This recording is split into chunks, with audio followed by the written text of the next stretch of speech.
ট্র্যাজেডির ঘটনায় এই জাতীয় বার্ন ইনস্টিটিউটে এখন পর্যন্ত ৩৩ জন ভর্তি আছেন। তাদের প্রত্যেকেরই আসলে শারীরিক অবস্থা আসলে অপরিবর্তিত আছে। মানে এক কথা, জাতীয় বার্ন ইনস্টিটিউটে আজ আনুষ্ঠানিকভাবে কোনো ব্রিফিং না করলেও এখানকার যিনি আবাসিক সার্জন আছেন তার সাথে আসলে মুঠোফোনে যোগাযোগ করে বিষয়টি জানা গেছে। তো এইখানে আইসিইউ, ক্রিটিক্যাল, সিভিয়ার সব মিলিয়ে ৩৩ জন সংখ্যা। এখানে এখন পর্যন্ত মৃতের সংখ্যা 18, যদিও গতকাল বা আজকে কোনো মৃতের সংবাদ এখনও আমরা পাইনি। তো এইখানে যে বিষয়টির সাথে গুরুত্ব দেওয়া হচ্ছে যে চিকিৎসার পাশাপাশি মানসিক স্বাস্থ্য বিষয়ে আসলে গুরুত্ব দেওয়া হচ্ছে, যেন আসলে বাচ্চাদের যে ভিতরের যে ট্রমাটা, আতঙ্কটা, সেটা যেন কাটানো যায়।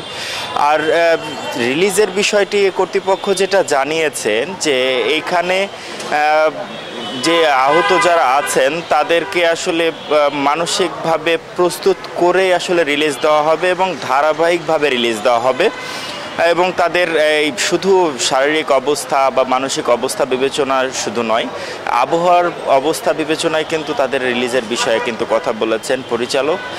এখানে যারা বহির্বিশ্ব থেকে চিকিৎসক প্রতিনিধি দল এসেছেন, সিঙ্গাপুর, ভারত, চায়না, তাদের মধ্যে সিঙ্গাপুর এবং চায়না এখানে অবস্থান করছেন। ভারতের প্রতিনিধি দল কিন্তু ইতিমধ্যে চলে গেছেন।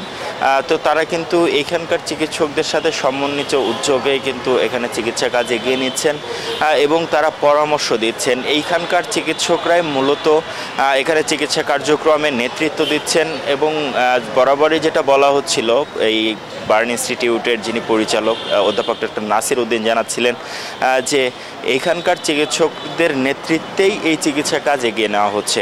বহির্বিশ্ব থেকে যারা এসেছেন তাদের পরামর্শ নেওয়া হচ্ছে এবং তাদের সাথে সমন্বিত উদ্যোগেই কিন্তু চিকিৎসা কাজ এগিয়ে নেওয়া হচ্ছে। তবে একটি বিষয় বরাবরই বলা হচ্ছিল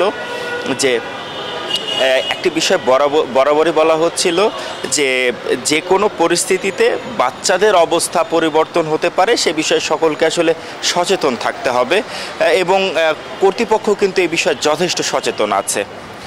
তো মাইলস্টোন স্কুল অ্যান্ড কলেজে আছে আমাদের সহকর্মী মাসুদ সুমন। আমরা সেখানে যাচ্ছি সেখানকার খবর জানতে। মাসুদ, সুমন।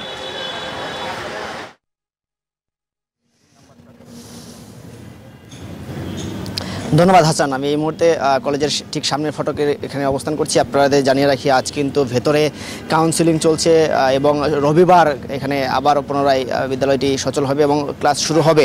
এবং সেই জায়গা থেকে এখন আজকে কোনো গণমাধ্যম কর্মীকে ভেতরে প্রবেশ করতে দেওয়া হয়নি। যারা কাউন্সিলিংয়ে এসেছিলেন, বিশেষ করে শিক্ষক, অভিভাবকরা, তাদের সাথে আমরা কথা বলেছি। তাদেরকে বিমান বাহিনী এবং স্কুলের পক্ষ থেকে কাউন্সিলিংয়ের ব্যবস্থা করা হয়েছে এবং বিমান বাহিনীর পক্ষ থেকে ভেতরে একটি অস্থায়ী হাসপাতাল বা স্বাস্থ্যসেবা কেন্দ্র পরিচালনা করা হচ্ছে। সেখানে যারা এই দুর্ঘটনায় আহত হয়েছেন, সামান্য আহত হয়েছেন, তাদেরকে এখানে চিকিৎসা দেওয়া হচ্ছে। পাশাপাশি এই স্কুলের শিক্ষার্থী যারা রয়েছেন, যদি ইচ্ছা করেন এখানে চিকিৎসা নিতে, তাদেরও বিনামূল্যে চিকিৎসা দেওয়া হচ্ছে।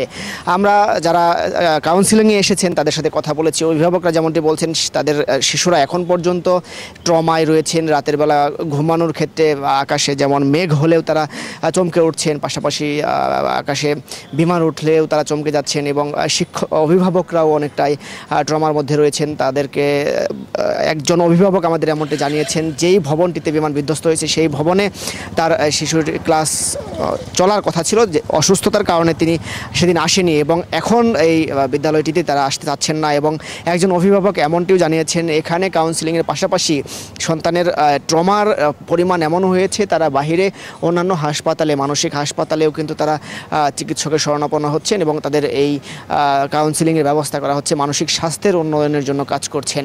সব মিলিয়ে অভিভাবক এবং শিশুরা এখন পর্যন্ত এই দুঃখটি কাটিয়ে উঠতে পারেনি। রবিবার বিদ্যালয়টি পুরোদমে ক্লাস শুরু হবে, সেই তেমন প্রস্তুতি নিচ্ছেন স্কুল কর্তৃপক্ষ। তো এই ছিল আমার কাছে সর্বশেষ।